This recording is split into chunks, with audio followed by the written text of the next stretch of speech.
नमस्कार, मैं भोजराज कुमावत आप सभी का माँ करणी क्लासेज में हार्दिक स्वागत और अभिनंदन करता हूँ।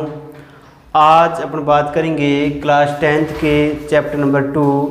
इसमें टॉपिक रहेगा श्वसन तंत्र, क्योंकि चैप्टर नंबर जो 2 है उसमें पूरे तंत्र दे रखे हैं। तो पहला तंत्र पाचन तंत्र हो चुका है, अब दूसरे नंबर पर जो तंत्र है वो श्वसन तंत्र है। और इसलिए अपन आज बात करेंगे श्वसन तंत्र के बारे में। तो सबसे पहले आपसे यही गुजारिश रहेगी कि हमारे चैनल को सब्सक्राइब करें और वीडियो को लाइक और शेयर ज़रूर करें। तो हम बात करते हैं श्वसन तंत्र के बारे में। तो बात करेंगे मानव श्वसन तंत्र। तो जो भी सजीव होते हैं तो सजीवों के लिए हमेशा श्वसन जरूरी है। तो बात करते हैं कि श्वसन की बात करें तो हर जो सजीव होते हैं, जैसे कि मेंढक की बात करें, मछली की बात करें और अन्य कोई जीवों की बात करें, जैसे मानव की बात करें, तो ये अलग अलग प्रकार से श्वसन कर रहा है। जैसे कि मछली की अगर बात करें तो मछली हमेशा जल के अंदर रहती है। तो मछलियाँ जितनी भी होती है तो वो हमेशा श्वसन क्रिया करती है, गलफड़ों से करती है। और इसमें एक मछली जो डॉल्फिन है वो हमेशा नाक के द्वारा यानी कि फेफड़ों के द्वारा श्वसन क्रिया करती है। जबकि मेंढक की अगर बात करें तो मेंढक जब भी अगर श्वसन क्रिया करता है तो अगर मान लो कि वो जल के अंदर है तो जल के अंदर जब भी मेंढक होता है तो वो श्वसन क्रिया हमेशा गलफड़ों से यानी गिल से करता है। और जब वो बाहर यानी मिट्टी के ऊपर रहता है तो वो श्वसन क्रिया हमेशा नाक के द्वारा करता है, नासाछिद्र द्वारा। जबकि वह सर्दियों के दिनों में जब वो बिलों में यानी मिट्टी के अंदर रहता है तब वो हमेशा श्वसन क्रिया सतह भाग से यानी कि त्वचा के द्वारा करता है। और मानव की अगर बात करें तो मानव हमेशा श्वसन क्रिया नाक के द्वारा यानी कि फेफड़ों के द्वारा श्वसन क्रिया करता है। तो जब मेंढक मिट्टी के अंदर यानी कि सर्दियों के अंदर मिट्टी के अंदर श्वसन क्रिया करता है तब उस जो क्रिया रहती है प्रक्रिया, उस क्रिया को कहते हैं शीत निष्क्रियता। अपन बात करते हैं मानव श्वसन तंत्र के बारे में। तो मानव श्वसन तंत्र के बारे में बात करें तो जब अपन श्वसन क्रिया के द्वारा कौन सी गैस ग्रहण करते हैं और कौन सी गैस को बाहर यानी कि उत्सर्जन करते हैं। तो मानव जब भी गैस जो लेते हैं तो ऑक्सीजन लेते हैं और छोड़ते हैं तो वो कार्बन डाइऑक्साइड छोड़ते हैं। जबकि ऐसा नहीं होता है कि जब भी वो ग्रहण करते हैं तो वायुमंडल के जितनी भी गैसें होती हैं सारे के सारे गैसों को ग्रहण करते हैं, क्योंकि वायुमंडल के अंदर गैसों का मिश्रण पाया जाता है। तो मिश्रण पाए जाने के लिए ऐसे तो है नहीं कि जैसे अलग मान लो कि ऑक्सीजन इधर से आ रही है तो ऑक्सीजन अपन यहाँ से ऑक्सीजन लेंगे बाकी और गैसों को दूर कर देंगे, नहीं ऐसा नहीं है। गैसों के अंदर जो वायुमंडल के अंदर जो गैसें पाई जाती है तो उनका अनुपात भी रहता है और उनके अनुपात के बारे में पहले बात करेंगे श्वसन तंत्र के बारे में, उसके बाद में उनके अनुपातों को समझाएंगे। और श्वसन तंत्र के भाग रहते हैं 2। तो उसमें पहला जो श्वसन तंत्र का भाग रहता है ऊपरी श्वसन तंत्र। इसमें रहेगा ऊपरी श्वसन तंत्र और एक है निचला श्वसन तंत्र। अब देखो मानव श्वसन तंत्र के अंदर इन दोनों भागों की अगर बात करें कि एक ऊपरी श्वसन तंत्र है और एक निचला श्वसन तंत्र है। तो ऊपरी श्वसन तंत्र के अंदर कौन कौन से भाग रहते हैं और निचले श्वसन तंत्र के अंदर कौन कौन से भाग रहते हैं। तो ऊपरी श्वसन तंत्र के अंदर बात करें तो ऊपरी श्वसन तंत्र के अंदर बात करें तो वो रहता है नासाछिद्र, जिसे अपन नाक बोलते हैं या नासिक। उसके बाद में नाक के अंदर एक घुमावदार नली होती है, उस नली को कहते हैं टर्बाइनल नलिका। इस नली का क्या काम है कि जब भी जैसे कि वायुमंडल के अंदर या वातावरण के अंदर गैस का जो टेम्परेचर रहता है, मानव शरीर का जो टेम्परेचर कम है या अधिक है, तो उस टेम्परेचर को मेंटेन करने का काम करती है, शरीर के तापमान के बराबर करने का काम करती है, वो रहती है टर्बाइनल नलिका। उसके बाद में मान लो धूल के कण या अन्य कोई हानिकारक पदार्थ होते हैं वो भी श्वसन क्रिया के द्वारा शरीर के अंदर फेफड़ों तक पहुंचने से रोकने का काम भी ये टरबाइन नलिका करती है। और उसके बाद में एक भाग आता है नासाग्रसनी, और उसके बाद में भाग रहता है कंठ या कहते हैं इसके अंदर रहता है स्वर यंत्र। तो मानव के अंदर जो स्वर यंत्र होता है उसे कहते हैं लैरिंक्स।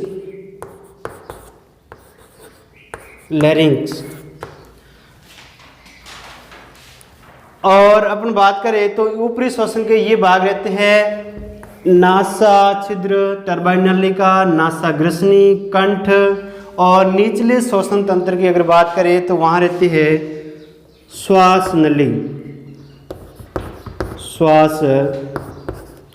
या कहते हैं श्वसन नली।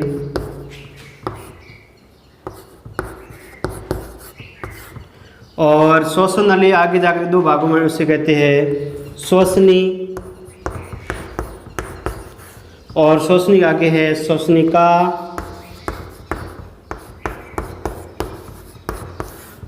श्वसनिका से आगे श्वसनिकाएं,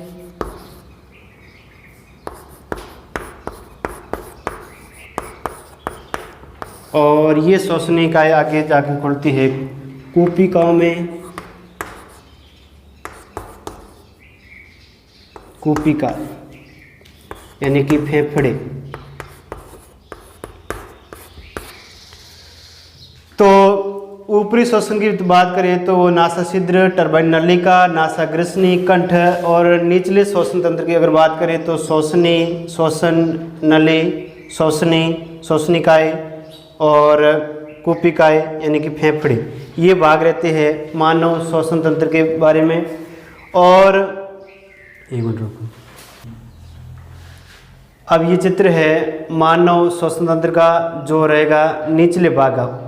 ऊपर तो नाक, टरबाइन नलिका और नासाग्रसनी और कंठ रहता है, और ये है निचले श्वसन तंत्र का चित्र। और इसमें ऊपर वाला भाग दे रखा है, ये है स्वर यंत्र जिसे लैरिंक्स कहते हैं। अब देखो इस स्वर यंत्र के अंदर उपास्थ्या पाई जाती है, और उन उपास्थ्यों का काम है आवाज़ को भारी करना और आवाज़ को हल्का करना। और इस स्वर यंत्र के जो उपास्थ्या पाई जाती है वो उपास्थ्या है 9 उपास्थ्या पाई जाती है, 9 उपास्थ्या। और इसके नीचे ये भाग है जो घुमावदार भाग दिख रहा है, ये है श्वसनी, क्या कहते हैं श्वास नली।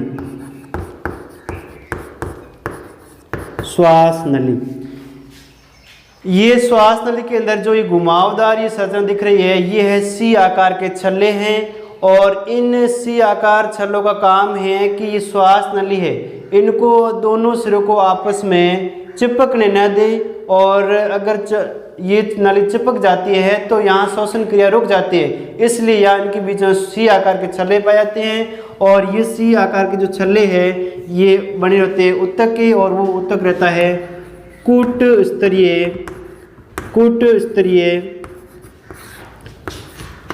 पक्षमाभि स्तंभाकार उपकला ऊतक से।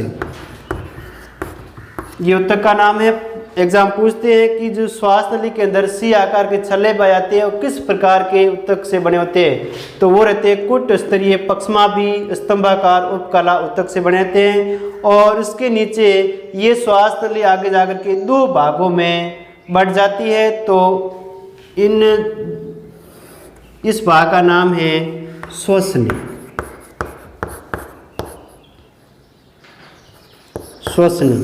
और ये श्वसनी आगे जाकर के 2 भागों में बढ़ जाती है, तो इसे कहते हैं श्वसनिका।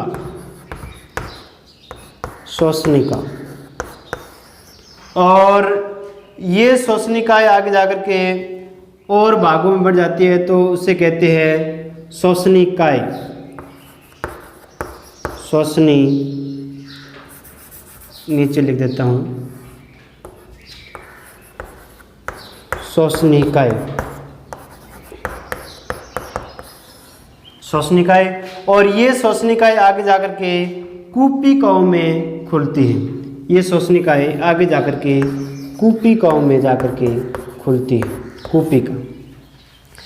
तो ये पूरा पूरा चित्र रहता है मानव श्वसन तंत्र का। और ऊपर वाला भाग है ये स्वरयंत्र है। तो मनुष्य के स्वरयंत्र को बोला जाता है लैरिंक्स।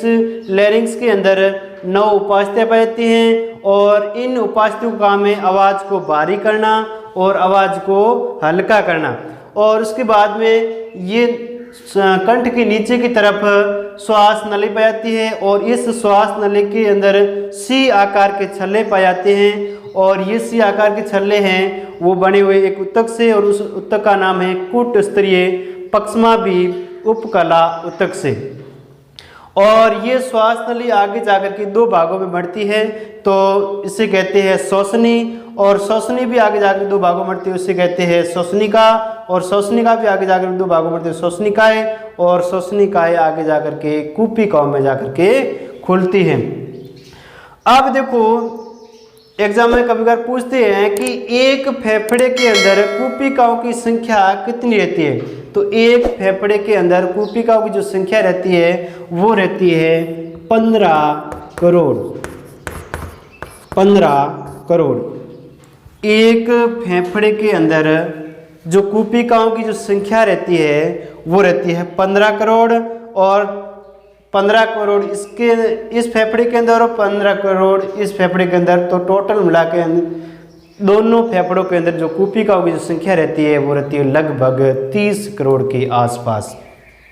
श्वसन क्रिया जब भी होती है तो उसका लास्ट श्वसन क्रिया का आदान प्रदान होता है तो वो कूपिकाओं तक ही होता है। और उसके बाद में यहाँ से मान लो कि ऑक्सीजन अंदर आती है और यहाँ से आकर के पूरी गैसों का मिश्रण आता है। यहाँ श्वसनी से होता हुआ फिर श्वासनली से होता हुआ श्वसनी, श्वसनी से श्वसनिका और फिर श्वसनिकाय और अंतिम कूपिकाओं में होता है।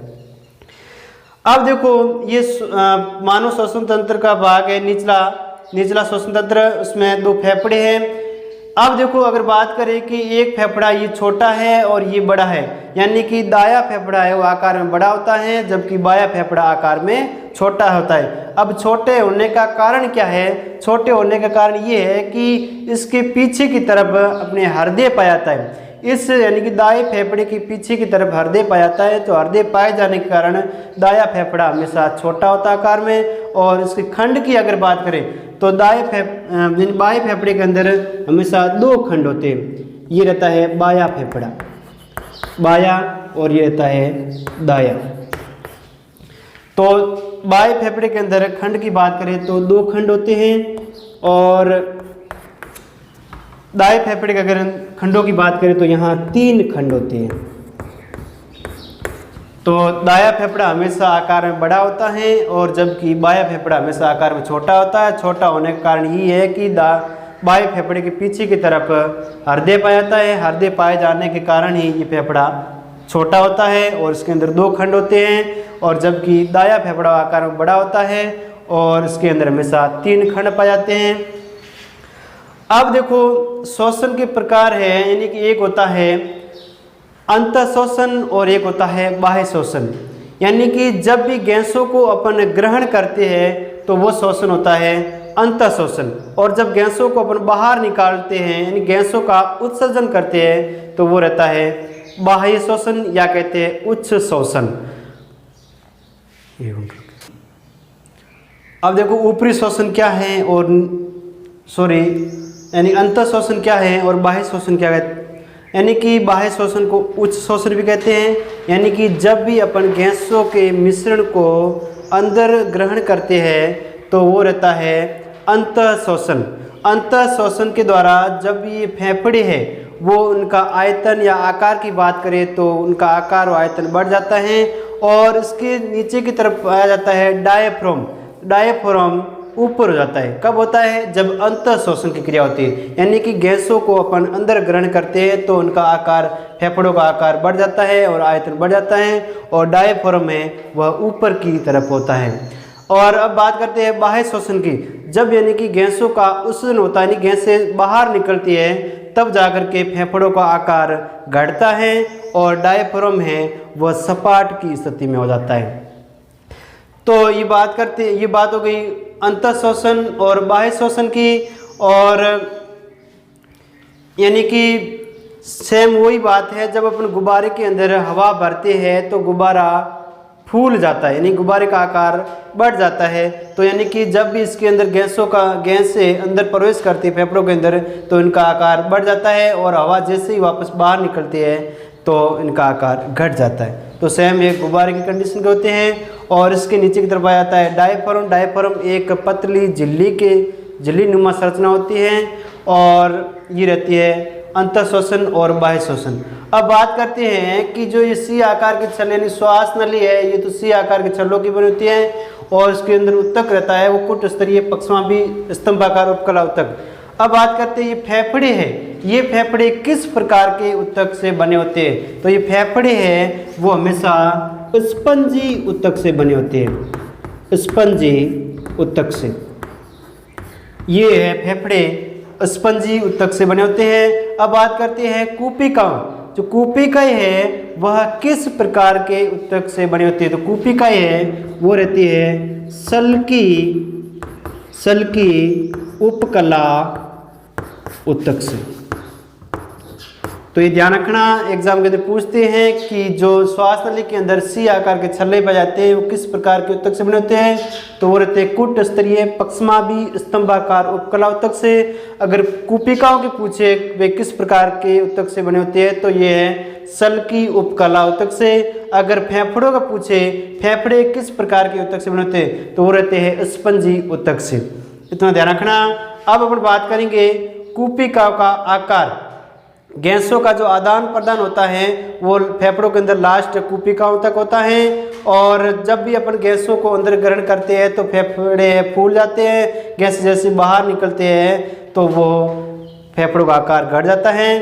और इसके बाद में हम बात करते हैं कूपिका का आकार। तो कूपिका का आकार होता है वो एक घड़े के आकार की होती है। तो इस कूपिका के आकार के बारे में बात करते हैं। जो कूपिका का आकार होता है एक घड़े की संरचना के जैसा होता है, जिस प्रकार घड़ा होता है उसके आकार की कूपिका होती है। और गैसों का जो आदान प्रदान होता है वो कूपिकाओं तक ही होता है। अब देखो, जैसे ही गैस अंदर प्रवेश करती है तो वो करती है ऑक्सीजन, और वापस गैस किस प्रकार गैस का उत्सर्जन होता है तो वो रहता है कार्बन डाइऑक्साइड गैस बाहर निकलती। तो इस कूपिका के बाहरी तरफ रक्त वाहिनियाँ निकलती है, इसके पास से होकर के रक्त वाहिनियाँ ये निकलती है, रक्त वाहिनियाँ या कहते हैं रक्त नलियाँ, जो दो प्रकार की होती हैं, धमनी और सिरा। तो यहाँ जब भी रक्त इसके अंदर प्रवेश करता है तो यहाँ इस रक्त के अंदर CO2 की मात्रा अधिक होती है। जब भी ये रक्त आकर के यहाँ से टकराती है नलिकाएं तो यहाँ से CO2 है यानी कार्बन डाइऑक्साइड है वो तो निकल जाती है बाहर, और यहाँ से जो ऑक्सीजन है वो इसके अंदर प्रवेश करती है, तो यहाँ ऑक्सीजन की मात्रा रहती है अधिक। यानी जब भी रक्त वाहिनियों के माध्यम से रक्त प्रवेश करता है तो उसके अंदर CO2 की मात्रा अधिक होती है। जैसे ही वो रक्त फेफड़ों के अंदर जाता है उसके बाद में CO2 तो निकल जाती है बाहर, फिल्टर हो जाती है, और उसके बाद में निकलती है ऑक्सीजन। तो ये रहता है कूपिकाओं का आकार और उनकी प्रक्रिया, किस प्रकार से गैसों का आदान प्रदान होता है। और जब भी अपन गैसों को अंदर ग्रहण करते हैं तो वायुमंडल के अंदर नाइट्रोजन भी है, कार्बन डाइऑक्साइड भी है, ऑक्सीजन भी है और अन्य गैसें। तो वो कितने भागों में इनका कितना % वो वायुमंडल के अंदर पाए जाते हैं उनके बारे में अपन बात करेंगे। तो वायुमंडल के अंदर बात करें तो अगर बात करें अंतः शोषण, जब भी अपन करते हैं गैसों को अंदर ग्रहण करते हैं तो वो कितने % गैसों को अपन अंदर लेते हैं, अंतः शोषण। और ये रहता है बाह्य शोषण। अब देखो नाइट्रोजन की अगर एक नाइट्रोजन है, एक ऑक्सीजन है और एक कार्बन डाइऑक्साइड है और बाकी अन्य गैसें हैं, अन्य गैसें। तो नाइट्रोजन की अगर बात करें तो वायुमंडल के अंदर 78% नाइट्रोजन पाई जाती है और ये ऑक्सीजन है वो 21% और कार्बन डाइऑक्साइड है वो 0.03% ये गैसें पाई जाती है वायुमंडल के अंदर। अब ये सारे के सारे जो वायुमंडल के अंदर इतने परसेंट गैस पाई जाती है उनको अपन सारे के सारे अंदर ग्रहण करते हैं और उसके बाद में जैसे ही बाह्य श्वसन गैसों को बाहर निकालते हैं तो कितने परसेंट अपन नाइट्रोजन को निकालते हैं, कितने परसेंट ऑक्सीजन को निकालते हैं, कितने परसेंट कार्बन डाइऑक्साइड। ये यानी कि वापस गैस बाहर निकलती है तो ये ऑक्सीजन भी निकलती है और कहते हैं कि ऑक्सीजन को अपन ग्रहण करते हैं जबकि गैसों का मिश्रण होता है उसके साथ में ये कार्बन डाइऑक्साइड भी अंदर प्रवेश करती है। ऐसा तो नहीं अपन चुन चुन करके गैसों को अंदर ग्रहण करते हैं कि हाँ तू ऑक्सीजन है आजा, तू कार्बन डाइऑक्साइड है नहीं, नाइट्रोजन नहीं आना है, ऐसा तो है नहीं क्योंकि पूरी गैसें है एक मिश्रण के रूप में पाई जाती है। तो जब भी बाहर गैसों को अपन निकालते हैं तो नाइट्रोजन निकलती है वो 78% है तो 78% ही वापस घूम करके बाहर निकल जाती है 78%। और उसके बाद में ऑक्सीजन है वह ऑक्सीजन कितने परसेंट बाहर निकलती है तो 21% तो अंदर प्रवेश करती है जबकि बाहर निकलती है तो 17% श्वसन क्रिया के द्वारा ऑक्सीजन है वह बाहर निकल जाती है। उसके बाद में कार्बन डाइऑक्साइड की बात करें तो अंत श्वसन के द्वारा अपन गैस को ग्रहण करते का तो वो 0.0% को अंदर प्रवेश करती है गैस जबकि बाहर निकलती है तो ये 4% गैस बाहर निकलती है। तो यानी कि ये गैस प्रवेश तो कम मात्रा में करती है जबकि बाहर अधिक है, इसलिए कहते हैं कि कार्बन डाइऑक्साइड है वो उस में बाहर निकलती है। और ऑक्सीजन की बात करें तो प्रवेश तो 21% करती है जबकि बाहर निकलती है तो 17% कुछ भाग उसके अंदर रहता है। इसलिए कहते हैं कि ऑक्सीजन को अपन गैस श्वसन क्रिया के द्वारा ग्रहण करते हैं और कार्बन डाइऑक्साइड गैस को बाहर निकालते हैं। अब देखो श्वसन दर की बात करें यानी कि श्वसन दर है 1 मिनट के अंदर श्वसन दर कितनी होती है तो छोटे बच्चों के अंदर अगर बात करें तो छोटे बच्चों के अंदर जो 1 मिनट के अंदर श्वसन दर होती है तो वो रहती है 40 बार। 1 मिनट के अंदर श्वसन दर होती है 40 बार जबकि जैसे जैसे व्यक्ति की उम्र बढ़ जाती है वयस्क अवस्था आती है तब उस टाइम जो श्वसन दर होती है वो रहती है 14 से 16 बार। और रात के समय एकदम सामान्य स्थिति रिलैक्स में होती है तो वो श्वसन दर आती है लगभग 10 के आसपास। लेकिन आपातकालीन स्थिति में यानी कि कोई खतरनाक जानवर अपने पीछे भाग जाए, मान लो कि अपने पीछे कुत्ता अगर भाग जाए तो अपन आगे आगे भाग जाते हैं तो उस टाइम जो श्वसन दर होती है वो रहती है 25 बार हो जाती है। तो छोटे बच्चों के अंदर 1 मिनट के अंदर श्वसन दर होती है 40 बार और वयस्क के अंदर 1 मिनट के श्वसन दर होती है यानी कि सामान्य अवस्था में 14 से 16 बार। और रात्रि के समय एकदम रिलैक्स में जो श्वसन दर होती है वो रहती है 10 बार जबकि आपातकालीन स्थिति में श्वसन दर 16 से बढ़कर 25 बार हो जाती है। 1 मिनट। अब बात करेंगे श्वसन पथ की यानी कि सबसे पहले जब भी श्वसन करते हैं तो किस अंग से सबसे पहले प्रवेश करते हैं तो हम बात करेंगे श्वसन पथ। श्वसन पथ तो जब भी पहले श्वसन क्रिया होती है तो सबसे पहले नाक के द्वारा वायु प्रवेश करती है। उसके बाद में जो गैस जाती है वो है टर्बाइनल नलिका में, टर्बाइन नली में। उसके बाद में गैस जाती है नासा ग्रसनी में। उसके बाद में जो गैस आती है वो ग्रसनी में और ग्रसनी से आगे ये भोजन नली और श्वास नली आगे जाकर के 2 भागों में बढ़ जाती है और इसके पीछे की तरफ आ जाता है स्वर यंत्र। इसके बाद में तो वो रहता है स्वर यंत्र यानी कि लैरिंक्स में।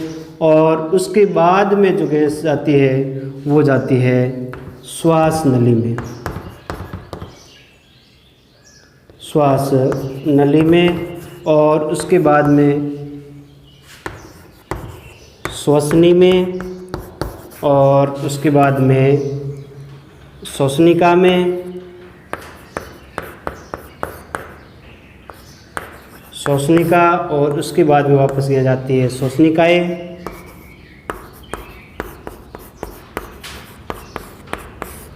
और अंतिम बार जो श्वसनिका खुलती है कूपिकाओं में, इसलिए लास्ट जो गैसों का आदान प्रदान होता है वो होता है कूपिका तक। तो गैस सबसे पहले प्रवेश करती है नाक के द्वारा प्रवेश करके, अंतिम जो उसकी स्टेशन रहता है गैसों का वो रहता है कूपिका तक। तो यानी कि सबसे पहले नाक में, नाक के बाद टर्बाइन नलिका में, तो टर्बाइन नलिका के अंदर गैस के अंदर जो डस्ट रहती है और अन्य हानिकारक जो पदार्थ रहते हैं, तो यहाँ इस टर्बाइन नलिका के अंदर रोम पाए जाते हैं। तो वो रोम क्या करते हैं, अन्य हानिकारक जो पदार्थ होते हैं वो रोम है उनको पकड़ लेते हैं, तो अंदर प्रवेश करने देते हैं और तापमान मेंटेन करने का काम भी ये नली करती है टर्बाइन नलिका। उसके बाद में नासक ग्रसनी, नासक ग्रसनी के बाद ग्रसनी, ग्रसनी के बाद में स्वरयंत्र, स्वरयंत्र के अंदर बाद में श्वास नली के अंदर, श्वास नली के बाद में श्वसनी में और श्वसनी के बाद श्वसनिकाएँ, उसके बाद में श्वसनिका, उसके बाद श्वसनिकाएँ, अंतिम जाकर के कूपिका में गैस जा करके रुकती है और उसके बाद वापस ही इसी मार्ग से गैस वापस बाहर निकलती है।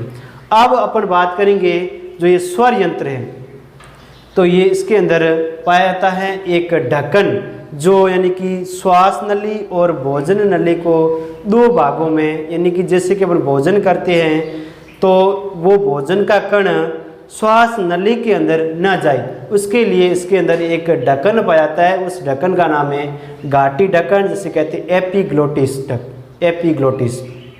तो अपन बात करते हैं एपिग्लोटिस के बारे में, यानी कि घाटी ढक्कन के बारे में। तो वो क्या करता है कि जैसे ही अपन भोजन करते हैं तो वो घाटी ढक्कन है, वो ढक्कन आ जाता है श्वास नली के ऊपर, ताकि भोजन का जो कण है वो श्वास नली के अंदर न जाए।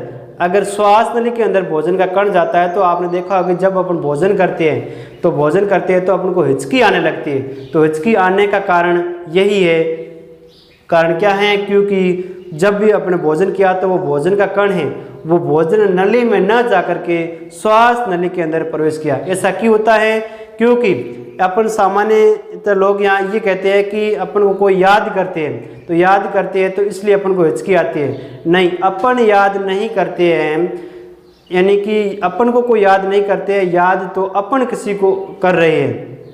क्योंकि अपन देखते हैं कि जैसे अपना केंद्र बिंदु है शरीर का वो मस्तिष्क है, पूरा का पूरा जो शरीर का कंट्रोल है वो मस्तिष्क करता है। तो अपन जिस प्रकार किसी की यादों में खोए रहते हैं तो वो एपिग्लोटिस ढक्कन है वो काम उस टाइम नहीं करता है, इसलिए गलती से वो भोजन कण है श्वास नली के अंदर जाता है। श्वास नली के अंदर जैसे ही जाता है तो वहाँ कूपिका यानी फेफड़े है वो यानी कि पहचान जाते हैं कि अपने नए मेहमान कौन आए हैं, इसलिए वापस प्रेशर देते ही वो घाटी ढक्कन खुलता है। उसके बाद भोजन का कण है वापस जाता है ग्रसनी से होता है, वापस ढक्कन आ जाता है श्वास नली के ऊपर और उसके बाद वापस जो भोजन कण है वो चला जाता है भोजन नली के अंदर। उसके बाद में अपनी हिचकी रह जाती है और इसलिए अपने यहाँ सामान्य लोग कहते हैं कि पानी की घूंट लेनी पड़ती है तब जाकर ठीक होता है, तो ऐसा कुछ नहीं है, ये केवल इसी कारण घाटी ढक्कन का। इसलिए इससे अपन यातायात, ये जो घाटी ढक्कन है इससे यातायात पुलिस भी कहते हैं या ट्रैफिक पुलिस भी कहते हैं। जैसे ट्रैफिक पुलिस कहते हैं कि कोई गलत रास्ते पर जाते हैं उसको रोकने का काम करते हैं, तो उसी प्रकार ये घाटी ढक्कन है वही काम करता है कि अगर भोजन का कण श्वास नली के अंदर जाए तो उसको रोकने का काम करता है। तो ये पूरा का पूरा पार्ट हो गया श्वसन तंत्र, मानव श्वसन तंत्र के बारे में। तो आपसे मैं फिर हाथ जोड़ के विनती करता हूँ कि हमारे चैनल को सब्सक्राइब करें और वीडियो को लाइक और शेयर ज़रूर करें। धन्यवाद।